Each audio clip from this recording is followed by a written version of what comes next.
Hello, my name is Shantae Latimore, and this is my good friend Corduroy. Today, me and him will be talking to you about SEL, Social Emotional Learning. You might wonder what Social Emotional Learning, or SEL, is. It is the knowledge of self and appropriate skills to try to understand and regulate one's emotions.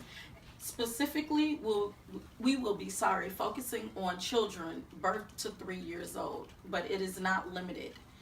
All right, I know you're wondering why I introduced Corduroy. When speaking of social emotional learning, it is important that children birth to 3 years old have something that they feel like a stuffy they can, hold on to when they're sad or even when they're happy. So Corduroy was the perfect friend for today. I want to speak to you about social emotional learning because it is very important to our children. Social emotional bonding happens pre-birth from the womb. A mother feels already attached to her baby once she finds out that she's pregnant. When the baby is born, the immediate love happens as soon as the doctor puts the baby in the mother's arms.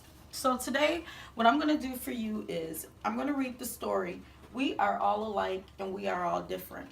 The reason why I chose this book, one, it is my favorite social emotional book.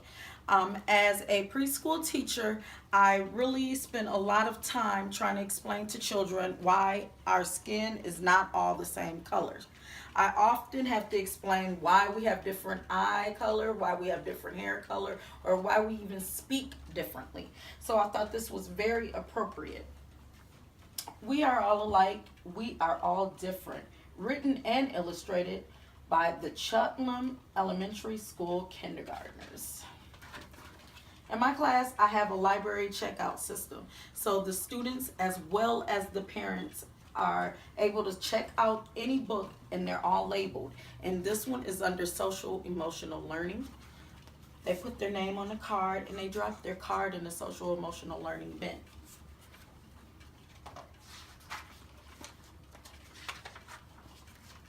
We are all alike. We are all people. It's very important when you're reading to small children that you have stopping points. A lot of people use just pieces of paper just to indicate where they want to stop and what questions they might want to ask, or a post-it note. We are all alike. We are all people.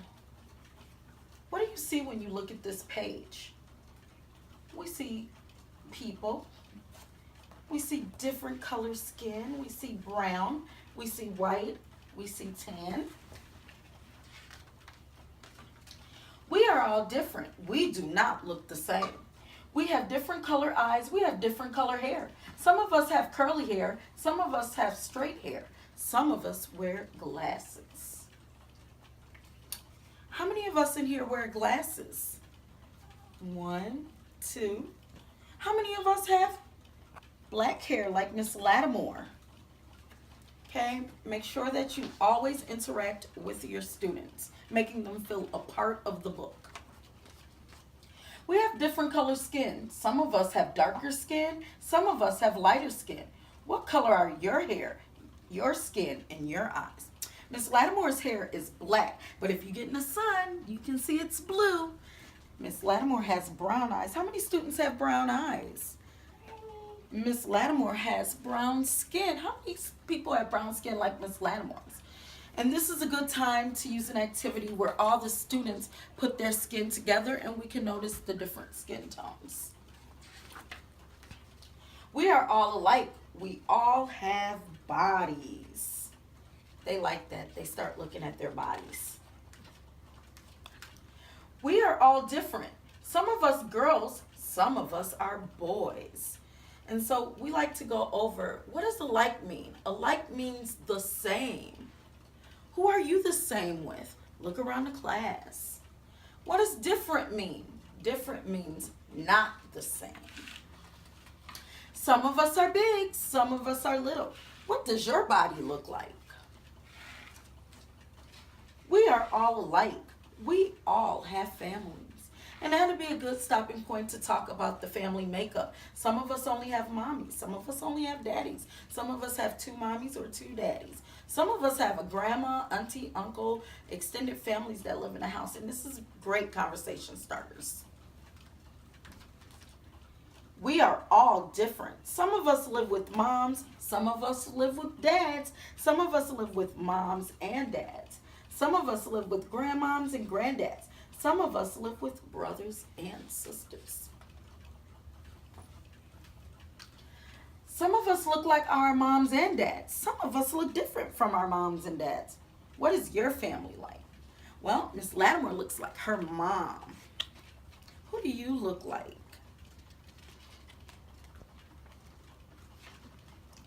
We are all alike. We all live somewhere. They like to look at the different houses. They're like, oh, this house has a lot of windows. This one only has 4 windows. We all are different. Some of us live in the city. Some of us live in the country. Some of us live in apartments. Some of us live in houses. Some of us live in trailers. Where do you live? Miss Latimore lives in a condominium. It's kind of like an apartment. That's a big word. We call those juicy words. Say condominium. Condominium. Good job. We are all alike. We all eat. We are all different. We like different foods. What do you like to eat? What don't you like to eat? My favorite food is Mexican food, like tacos. And I don't like string beans or green beans. I do. We are all alike. We all like to play. And this would be a good time to ask the children, what do you like to play? You can even chart it on a board or a piece of paper to hang up later to refer back to. We are all different. Some of us like to pretend. Some of us like to climb. Some of us like to read. Some of us like to play ball. What do you like to do? We are all alike. We are all different. So this book is very important to social emotional learning because small children don't understand what it means to be alike or to be different. And it's our job as adults, teachers, professionals, and parents to help our children understand. Children will not be able to succeed in school or even in life if they don't understand how to regulate their emotions. And it's hard for them to understand that. That's why as teachers, educators, professionals, and parents, we have to give them the tools. And I spoke to you briefly earlier about corduroy, and I know you guys all know corduroy from the children's series, corduroy books. There is a learning tool inside of most Head Start classrooms called Second Step. Second Step uses different stuffed animals, such as corduroy, to help teach lessons to children. And these stuffed animals get names, and children are often asked to interact with them, to hold them. And then what happens is, in the end, the children are asking for these stuffed animals. They become their friends. They sit with them, and if they're sad, they say, can I hold the turtle? Can I hold corduroy? And often children don't feel like they can talk to some adults, so they like to talk to the stuffed animals. Another important thing in social emotional learning that all adults must remember is hands-on activities. Children need to see things, to touch things, to let them know and to have them understand what social emotional regulation means. So one important activity that I like to do with parents and children together is a side-by-side drawing self-portrait. So you would give a parent and a child a piece of construction paper, and the parent would draw how they feel now. Are they happy? Are they sad? What does their hair look like? What does their face look like? What clothes are they wearing? And right next to the parent, the child would draw their picture. What does their face look like? Does it look like the mom or dad? Or does it look happy or sad? What kind of clothes are you wearing? And then what you do is you talk about it with your child. Why are you sad? Why did you draw your sad face? What makes you sad? And that's a conversation starter. And this is how social emotional learning happens, through conversation, through positive interactions.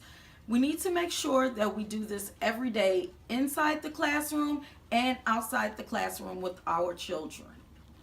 Thank you. Have a nice day. Bye.